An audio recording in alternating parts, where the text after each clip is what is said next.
CBS News political director Steve Chaggaris is in our Washington bureau. Steve, good to see you. Great to see you. All right, what do you make of President Trump's comments about Iran being a common threat and the renewed push for peace?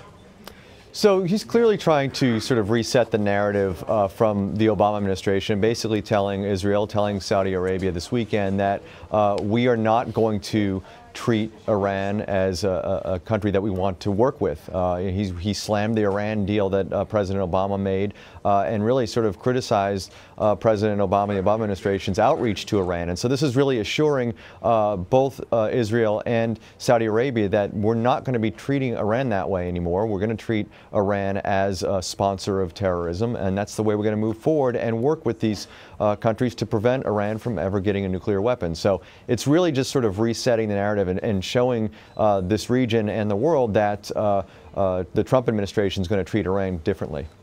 And Steve, we heard from the Prime Minister saying that he really feels a real sense of hope for change for the first time in his entire life, he said, when the two leaders were making those remarks. What do you think here? Do you think that this points to President Trump's trip to Israel being a success?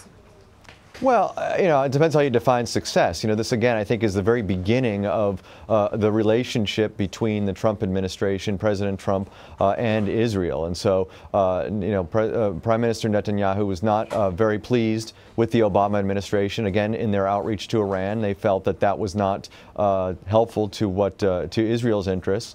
And so they're happy that President Trump has taken this turn. And they also, I think, there's a clear connection between the Prime Minister and President Trump. And I think Prime Minister Netanyahu sees this relationship as something he can work with moving forward. And I think he sees optimism here. Now, whether it's a success for President Trump, I think there are a lot of things that are going to determine whether this specific trip to Israel and overall his trip overall to all these foreign countries will be a success. But we will find that out at the end of the 9-day trip. All right, Steve, Mr. Trump used a brief meeting with Netanyahu ahead of their press conference to comment on the Oval Office meeting he had with Russian diplomats earlier this month. It was revealed that Israel was the source of the classified information President Trump shared with Russia. Let's listen to this. So you understand, I never mentioned the word or the name Israel. Never mentioned it during that conversation. They were all saying I did. So you had to know the story wrong. Never mentioned the word Israel. All right, of course, that was a shot at the press. What do you make of the president saying that? And is there any indication Israel is bothered by the president sharing the info with Russia? So what's really interesting is that we heard leading up to this foreign trip and also during it that the president was being steered to stay on script. And this was really the first moment, I think, that we saw where he veered off script. He took a reporter's shouted out question at that photo op and decided to answer it and trying to defend himself in that meeting that he had with the Russian foreign minister and the Russian ambassador.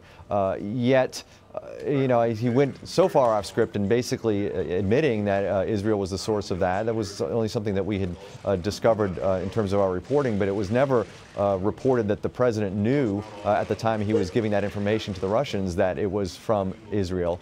So that was interesting in the sense that he went off script. Now, how much of a, how much will that hurt him in terms of Israel, and what are we hearing from Israel? Well, you heard in that same clip, which we didn't play, Prime Minister Netanyahu saying that the sharing of intelligence is not affected by anything that happened last week. It's very strong. The communication between Israeli intelligence and the United States is very strong. He kept repeating that even before Trump's answer and after Trump's answer. So at least publicly, Israel's making it sound like everything's fine. I'm sure this will be a topic of discussion behind closed doors, but publicly, Israel's trying to show that everything's just okay. Right, and you talk about meetings behind closed doors and versus, the public image. How much are we going to see that maybe be different? Like, what do you think is going on behind closed doors, not just with President Trump and Prime Minister Netanyahu, but also Trump meeting with King Salman, for example? What do you think is going on behind closed doors?